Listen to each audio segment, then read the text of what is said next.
Hey Gary, this is Jim. Just thought I'd make a video to show you how I make my tea. First, I want to show you a little bit about teas. I got me a tea bag here. This is just like the kind you get it. In fact, this is a great value bag. Regular black tea, and Jamie likes to drink these. They call it black tea. That's I don't want to go into all the different kinds of teas and how they're done, but I want you to see that this is nothing more than that's just powder, and they call it tea dust or tea fannings, and it's the cheapest part of the tea. When they process tea plants and the tea plants are cut up and broken, this dust comes off, and that's what goes in regular tea bags, and it brews very quickly, and it can get a very strong taste very easily. Compared to loose leaf, and I want to show you a few of my teas. This right here is my original tea can, and the date on there is 2011. I don't know if you can read that or not. It's not the tea isn't that old, but this is my my original tea. It's called Young Hyson. It's green, and it's little pieces of green tea that are rolled up. And Young Hyson, I don't put any sugar in it. It's good for cold and hot tea both. And this is a green tea with coconut in it. Look at that. Look at those pieces of tea leaves in there.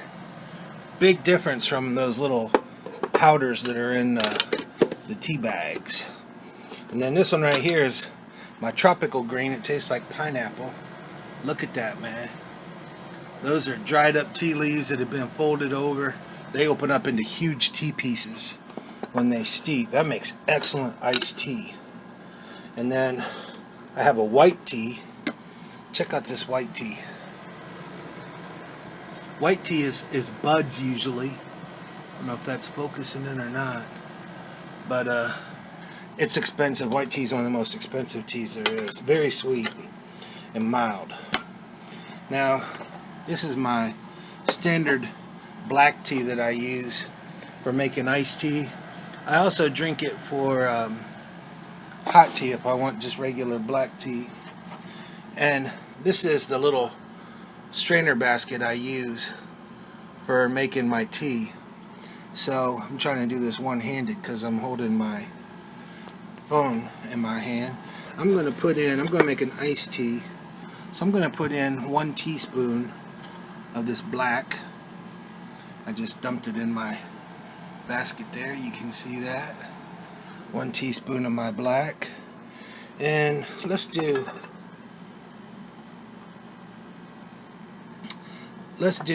raspberry.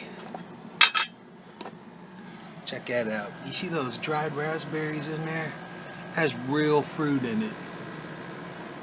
So I'm going to put in 1 teaspoon of dried raspberry, the tea. It's also black tea, but it has raspberries in it, and it has a raspberry flavor base.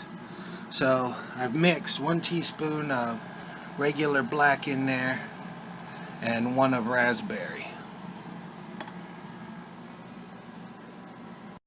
Okay, I'm ready to make my tea now. I use this blue cup right here, this blue coffee mug, tea mug, whatever you want to call it. It's just a regular coffee cup, and this is my little tea station here.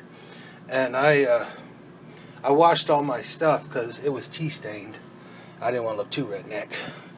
So this is my quart jar.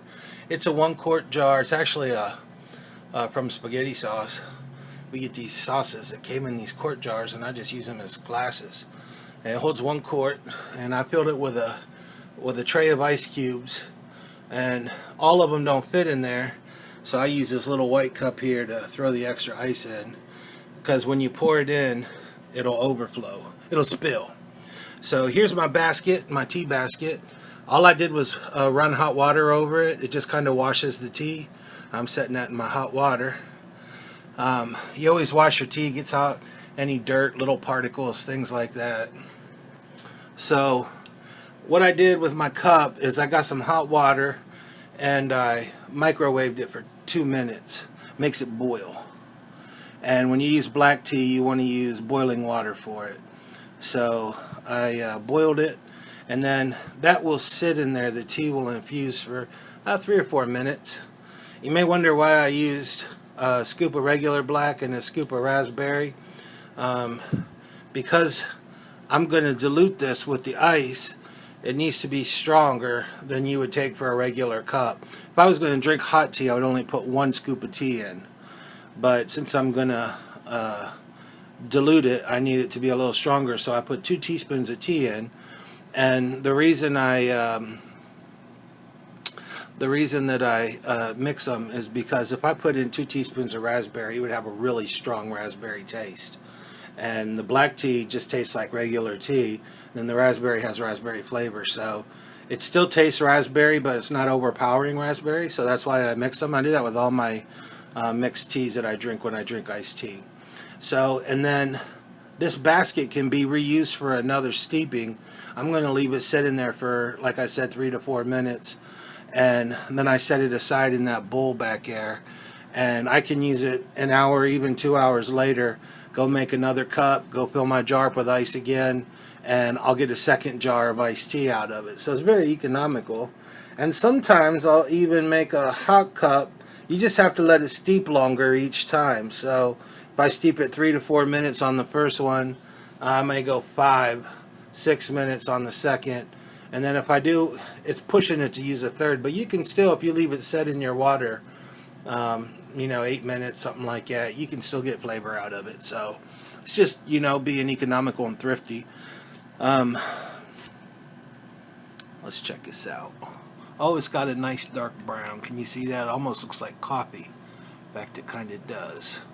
So I'm going to put this in my little bowl right there, and that can be used later.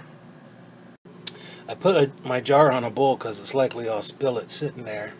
I'm going to try and pour this in. Oh, not too bad.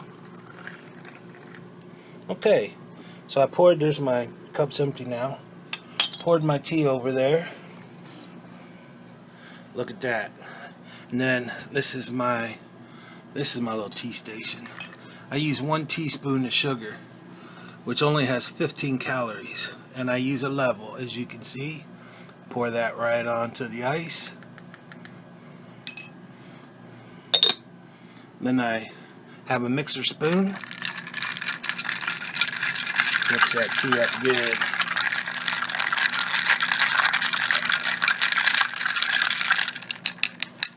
Then I take my extra ice cubes right there in my cup and I dump them in. There we go. Now it's full. Believe it or not, that water was boiling, pouring it on the ice. Nice and cold. Has a nice raspberry flavor. And that's how I do it. It's very simple and easy to do. And I got teapots. I got a number of teapots. This is one of my favorite sets right here. And I got matching cups that go with it. And I use this sometimes.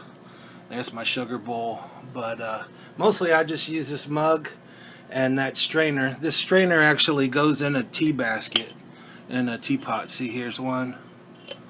And this strainer actually came out of that teapot right there. There's none in that one because that's it. But you can get tea infusers. They're very easy to buy. They're not very expensive. And you could be making your own loose leaf teas at home. This is the last thing, and really this is an afterthought. I thought I'd show you what these tea leaves look like now that they've been used. Of course, I'm not going to use them for another infusion now. But big difference between that powder and even that black tea. Do you see how that black tea opened up into big pieces? That black tea is an inexpensive black tea. That's why it has a lot of coarse pieces in it. But it still has good flavor, and it's still loose leaf. So just thought I would show you what the tea looks like. And, well, there's not very much light on it. And I wanted to mention one other thing, really also as an afterthought, that I should have mentioned, is about if I was to make hot tea, I would use the same cup, and I would make my water hot, And I would put in, I'm trying to see if I can get my light on. There we go. I don't know if that helps or not. I would, that doesn't help too much. I would use 1 scoop of tea. 1 scoop of tea in my basket. If it was flavored, I would use 1 scoop of flavored tea, and then put it in my mug, let it steep for 3 or 4 minutes, dump in the sugar. I never put in more than 1 teaspoon, but some teas I don't put any sugar in when they're hot, and then drink it like that. So hope you enjoyed my video. It was kind of thrown together. I realized after I made all of them except this one that I should have turned my phone sideways, but since I already have done it like that, it's vertical, so that's how it is. So talk to you later.